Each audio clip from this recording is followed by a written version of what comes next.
Yes welcome to QNQ exams. తెలంగాణకు సంబంధించి నిరుద్యోగులకి ఒక గొప్ప శుభవార్త అనుకోవచ్చు. మనకి ఇది అఫీషియల్ డేటా రావడం జరిగింది. నేను ఎందుకు ఇది అఫీషియల్ డేటా అంటున్నాను అంటే వెలుగు న్యూస్ పేపర్లో మనం ఈ వార్తను గమనించవచ్చు.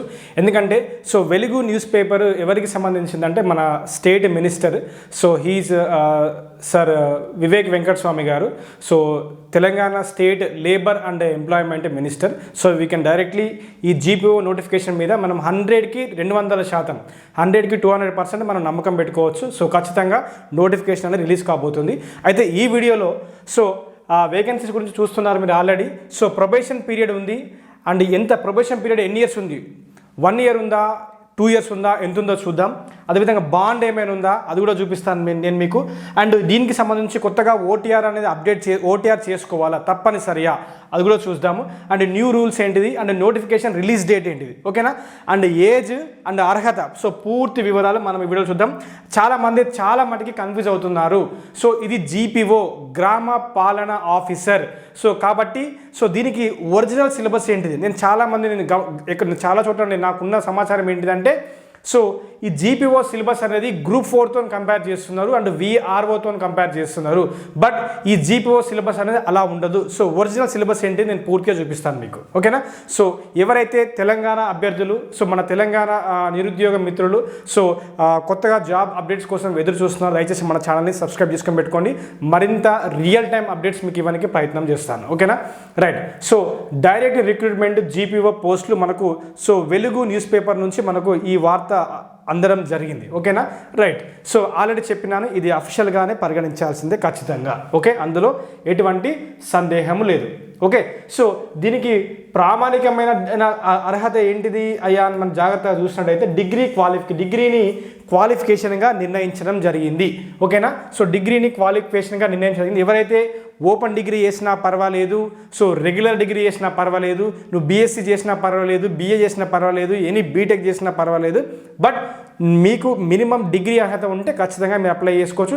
అండ్ హయ్యర్ క్వాలిఫికేషన్ నీకు MPhil ఉన్నా, MTech ఉన్నా, PhD ఉన్నా, ఏమి ఉన్నా సంబంధం లేదు. ఎసెన్షియల్ క్వాలిఫికేషన్ మాత్రం డిగ్రీ ఉంటే సరిపోతుంది, ఓకే. ఓపెన్లో ఉన్నా పర్వాలేదు, రెగ్యులర్లో ఉన్నా పర్వాలేదు, ఓకే. ఇక్కడ చూడండి, కలెక్టర్లకే నియామక క్రమశిక్షణ అధికారాలు.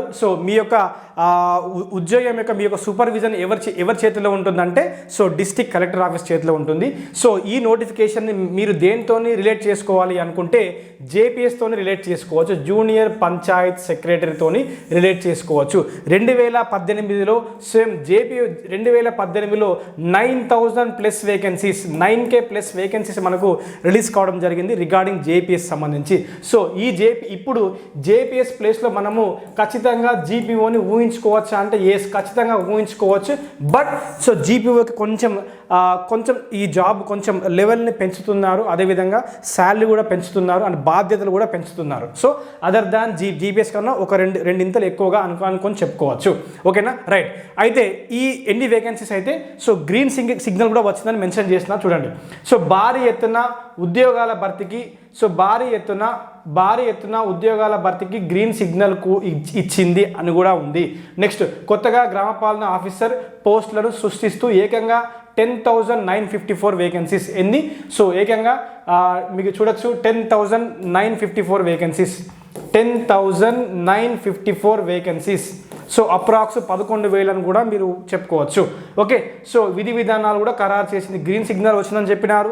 అదేవిధంగా భర్తీకి విధి విధానాలను కూడా ఖరారు చేసిందని కూడా చెప్తున్నారు. అదేవిధంగా ఈ మేరకు రెవెన్యూ శాఖ కార్యదర్శికి, ఓకే, రెవెన్యూ సెక్రటరీకి కూడా లోకేష్ కుమార్ సార్కి బుధవారం ఉత్తర్వులు కూడా జారీ చేశారని కూడా మనకు ఇన్ఫర్మేషన్ ఉంది, ఓకే. దీన్ని బట్టి కొత్తగా నిరుద్యోగులు జాబ్ క్యాలెండర్ కోసం ఎదురు చూస్తున్నారు కాబట్టి మీరు ఒక ప్రిపరేషన్ కూడా కొనసాగించవచ్చు. ఇంకా ఏమంటున్నామంటే ఏజ్ గురించి కూడా చూద్దాం. నేను ఏజ్ గురించి కూడా మాట్లాడతాను.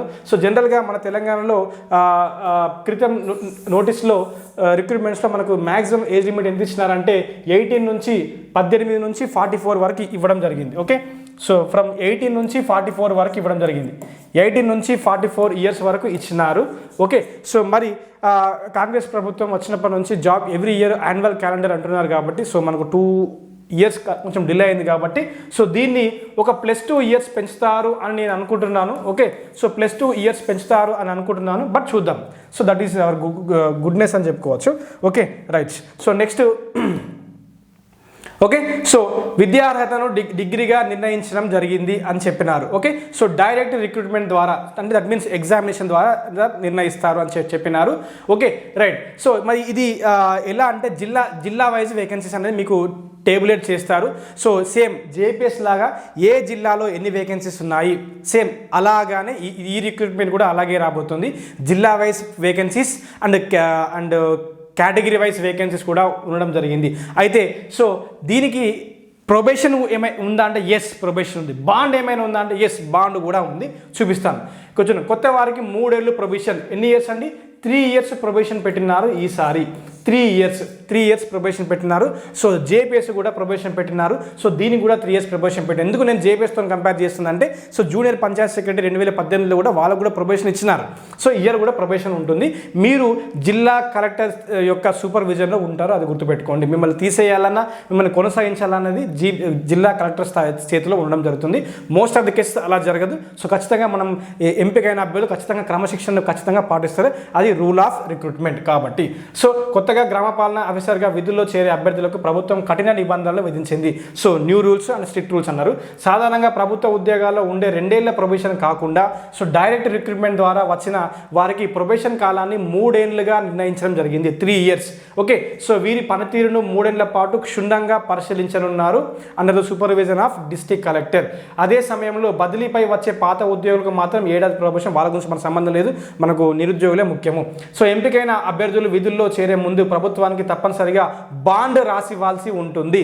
ప్రభుత్వానికి తప్పనిసరిగా ఏం రాసివ్వాలండి? మీరు బాండ్ రాసివ్వాల్సి ఉంటుంది. చూపిస్తాను, మళ్ళీ హైలైట్ చేస్తాను. సో ఓకే, సో ఎంపికైన అభ్యర్థులు విధుల్లో చేరే ముందు ప్రభుత్వానికి తప్పనిసరిగా బాండ్ని రాసివ్వాల్సి ఉంటుంది.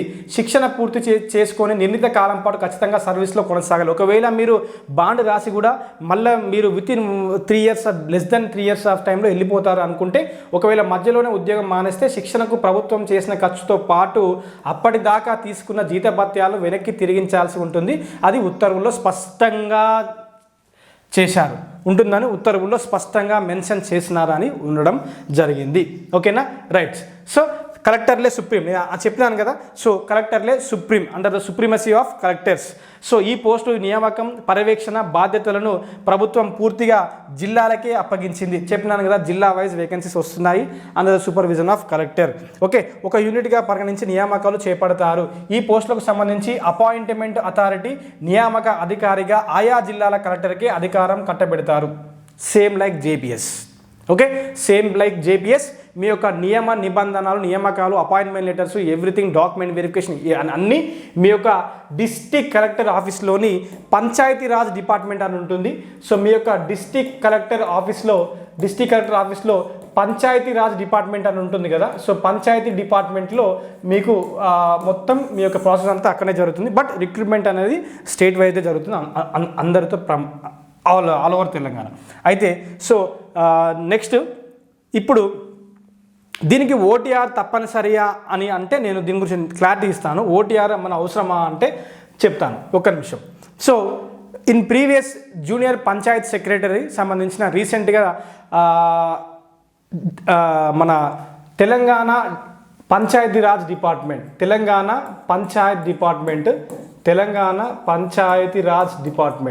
Okay. So Telangana Panchayati Raj department conduct చేయడం జరిగింది కాబట్టి దీనికి ఓటీఆర్ అంతగా అవసరం లేదు. Telangana rural and Panchayati Raj department క్రితం జేపీఎస్ నోటిఫికేషన్ కండక్ట్ చేసింది కాబట్టి సో దీనికి ఓటీఆర్ ఏమైనా తప్పనిసరి అంటే ఓటీఆర్ అయితే ఖచ్చితంగా అవసరం లేదు. బట్ ముందు రాబోతున్న టీజీపీఎస్ నోటిఫికేషన్స్ అన్నిటికీ ఓటీఆర్ ఖచ్చితంగా అవసరం కాబట్టి సో ఖచ్చితంగా చేసుకున్నా మీకు మంచిదే. సో ఓకే, రైట్, ఓకేనా, రైట్. సో నెక్స్ట్ సిలబస్ విధానాన్ని గురించి చూద్దాం. ఓకే, సో నేను ఇందాకే చెప్పినాను. సో చాలామంది సిలబస్ని మీరు ఏ విధంగా ఆధారం చేసుకొని చెప్తున్నారు నాకు అనిపిస్తుందంటే, సో చాలామంది గ్రూప్ 4ని సంబంధం చేసుకొని చేస్తున్నారు. గ్రూప్ 4 ఓకే, గ్రూప్ 4 సిలబస్ తెలుసు కదా. సో పేపర్ 1 ఉంటుంది, పేపర్ 2 ఉంటుంది. ఒక పేపర్లో 150 క్వశ్చన్లు చొప్పున 150 మార్కులకు నిర్ణయించడం జరుగుతుంది. సో పేపర్ 1 ఉంటుంది, పేపర్ 2 ఉంటుంది. ఓకే, ఈ పేపర్ 1లో ఏమంటున్నారు? General studies general knowledge and secretarial abilities paper 2. Paper 1 ఏమో general knowledge, paper 2 secretarial abilities. But ఇది మాత్రం ఇది గ్రూప్ 4కి సంబంధించిన సిలబస్. బట్ నేను ఇందాక చెప్పినాను పంచాయతీ ఇది జీపీఓ కాబట్టి, సో జీపీఓ అనేది సో అప్రాక్స్ కొంచెం జేపీఎస్ కన్నా ఒక లెవెల్ ఎక్కువ కాబట్టి సో ఖచ్చితంగా ఇందులో జేపీఎస్ నోటిఫికేషన్ జేపీఎస్ సిలబస్ మాత్రమే ఉండడం జరుగుతుంది. అది మాత్రం మీరు కన్ఫామ్. ఓకే. సో పేపర్ 1 ఉంటుంది, పేపర్ 2 ఉంటుంది. ఒక పేపర్లో 100 క్వశ్చన్స్ 100 మార్కులు చొప్పున సో 120 మినిట్స్ పేపర్కి 120 మినిట్స్ చొప్పున ఇవ్వడం జరుగుతుంది. మీకు 100 మార్క్స్కి 100 questions. Each paper consisting of 100 questions and 100 marks. You will be given 120 minutes, that is 2 hours of time period. Okay. So paper 1లో general studies, mental ability, cultural and historical aspects of Telangana. ఓకేనా. So general studies, mental ability, cultural historical aspects of Telangana. So Telangana చరిత్ర చదువుకోవాలి, తెలంగాణ అంశాలన్నీ చదువుకోవాలి, Telangana current affairs చదువుకోవాలి, Telangana budget చదువుకోవాలి, Telangana economic survey కూడా చదువుకోవాలి, and Telangana various government official reports కూడా చదువుకోవాలి. అదేవిధంగా సో జనరల్ స్టడీస్ సంబంధించిన మన Indian history, Indian polity, Indian economy, central schemes అన్ని ఎవ్రీథింగ్ చదువుకోవాల్సి ఉంటుంది. అండ్ మెంటల్ ఎబిలిటీకి వచ్చేసి మీరు అర్థమెటిక్ చదువుకోవాలి, రీజనింగ్ కూడా చదువుకోవాల్సిందే. Okay, right. సో పేపర్ 2 మట్టికి వచ్చేసి ఇది చెప్పినాను కదా, ఇదేంటిది, దీన్ని గ్రామ పాలన ఆఫీసర్ అంటారు. దీన్ని ఏమంటారు? జీపీఓ అంటారు, గ్రామ పాలన ఆఫీసర్ అంటారు. అంటే దట్ మీన్స్ ఇది ఒక విలేజ్ స్థాయికి సంబంధించిన అవగాహన మీకు ఉండాలి. సో గ్రామ అధికారి అంటే ఎవరు? ఓకే, అది ఎవరు సూపర్విజన్లో ఉంటుంది? గ్రామానికి నిధులు ఎలా వస్తుంది? గ్రామ సభ అంటే ఏంటిది? ఓకే, సో ఒక గ్రామానికి హెడ్గా ఉంటున్న మీరు నిర్వర్తించాల్సిన విధులు ఏంటి? What are your duties and functions? అదేవిధంగా సో విలేజ్ అసెంబ్లీ, గ్రామ సభ అంటారు కదా, విలేజ్ అసెంబ్లీ అంటే ఏంటి? వాటి గురించి మీకు పూర్తి అవగాహన అవసరం. ఓకే, సో పూర్తి అవగాహన అవసరం. ఓకే, పూర్తి అవగాహన అవసరం కాబట్టి సో తెలంగాణ పంచాయతీరాజ్ యాక్ట్ 2018 సంబంధించిన అంశాలే paper 2, Telangana Panchayati Raj act 2018 and rural development programs, government schemes which are very much related to the panchayat developments. Okay, and government of India and government of Telangana. Okay, so ఇది so central government, state government ఒక పంచాయతీలను develop చేయడానికి తీసుకున్న initiations ఏంటిది, schemes ఏంటిది, sectors ఏంటిది, అవన్నీ paper 2లో ఉంటుంది. ఓకే, సో మొత్తంగా మీరు చదువుకోవాల్సింది అంటే తెలంగాణ నూతన పంచాయతీరాజ్ యాక్ట్ చదువుకోవాలి. దాని గురించి మీకు పూర్తి అవగాహన ఉండాలి. That is paper 2. Okay, so this is original syllabus. So కావాలనుకున్న అభ్యర్థులు దయచేసి ఇది గ్రూప్ 4 సిలబస్, దీని మీద ఫోకస్ చేయకూడదు. ఎందుకంటే ఇది విలేజ్ లెవెల్ కాబట్టి మీకు విలేజ్ లెవెల్ ఆఫీసర్గా వెళ్తున్నారు కాబట్టి ఖచ్చితంగా మీకు విలేజ్లో ఏం జరుగుతుంది, విలేజ్ మీద పట్టు ఉండాలి, విలేజ్ మీద ఉన్న చట్టాలు ఏంటిది, ఆ విలేజ్ మీద ఉన్న స్కీమ్స్ ఏంటిది, సెంట్రల్ గవర్నమెంట్, స్టేట్ గవర్నమెంట్ తీసుకున్న ఫంక్షన్స్ ఏంటిది, నిర్ణయాలు ఏంటిది, స్కీమ్స్ ఏంటిది, ఇనిషియేటివ్స్ ఏంటి, వాటి గురించి మీకు ఖచ్చితంగా అవగాహన ఉండాలి. కాబట్టి సో తెలంగాణ పంచాయతీరాజ్ చట్టాల మీద, పంచాయతీరాజ్ యాక్ట్ గురించి మీకు పేపర్ 2లో ఎక్కువగా స్కోప్ ఉంది. ఖచ్చితంగా ఇదే సిలబస్ అనుకొని ఫైనలైజ్ చేసి ప్రిపరేషన్ కొనసాగించండి అంతే. ఓకే, ఒకవేళ న్యూ చేంజెస్ ఏమైనా ఉంటే నేను మీకు ఇన్ఫార్మ్ చేయడానికి ప్రయత్నం చేస్తాను. ఓకేనా? Okay, next. సో 100 మార్కులకి ఇందులో మీకు current affairs, regional and national, state important, national important, international events, general science and everyday life, environment, disaster management తెలుసుకోవాలి. అదేవిధంగా geography and economy of India and Telangana, Indian constitution and salient futures, Indian political system, and దాంతోపాటు ఇక్కడ మీకు పంచాయతీ గురించి కూడా ఎక్కువ focus చేయాలి, local self bodies గురించి కూడా ఫోకస్ చేయాలి. So modern Indian history, focus on Indian national movement INC. Okay, next history of Telangana and Telangana movement, society cultural heritage of Telangana and policies of Telangana and mental ability.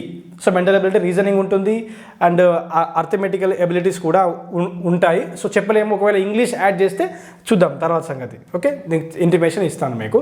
Okay, so this is paper 2, Telangana Panchayati Raj act 2018, evolution of Panchayati Raj system in India including constitutional amendment, that is 73వ రాజ్యాంగ సవరణ చట్టం గురించి మనం నేర్చుకుంటాము. So అది next 73rd constitutional amendment act 1992 గురించి నేర్చుకుంటాము.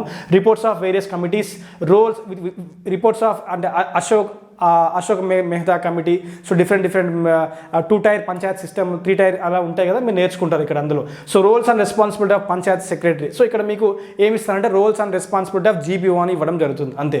సో రూరల్ సోషియాలజీ అంటే ఏంటిది నేర్చుకుంటాము.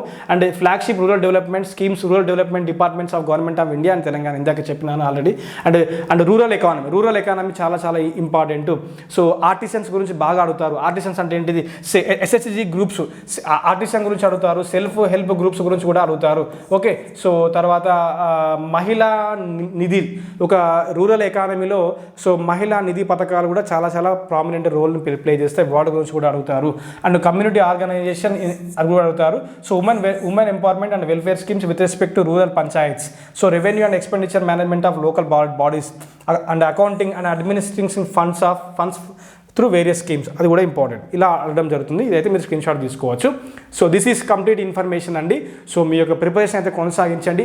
నోటిఫికేషన్ వస్తేనే మేము చదువుతామంటే అంతే సంగతులు. సో ఇప్పటి వరకే 1 or 2 మార్క్స్తో దెబ్బతిన్న పులులు చాలా ఉన్నాయి. సో వాళ్ళకి మాటకి సో వాళ్ళు తిరిగేస్తే కొట్టేస్తారు. సో ఎవరైతే కొత్తగా ప్రిపేర్ అవ్వాలనుకుంటున్నారో, ఇది వరకే నాకు అర్హత లేదు, నేను క్వాలిఫికేషన్ కోసం వెయిట్ చేశాను, రీసెంట్గా నాది గ్రాడ్యుయేషన్ అయిపోయింది, I want to apply for this post అంటే yes, you can start today it self.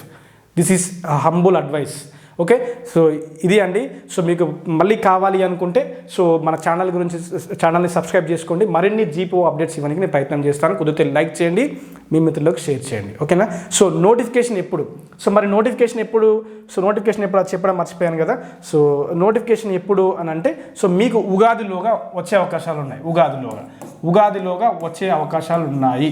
So ఉగాదిలోగా, so already we are in the end of February. So ఉగాదిలోగా మీకు నోటిఫికేషన్ వచ్చేస్తుంది అంతే. This is update. Thank you very much. Have a nice day and all the very best. So మన channel నుంచి జీపీఓకి సంబంధించిన so special GPO batch regarding paper 1 and paper 2 కూడా రాబోతుంది. సో మరిన్ని అప్డేట్స్ మీకు తెలియజేస్తాను అంతే. Thank you very much.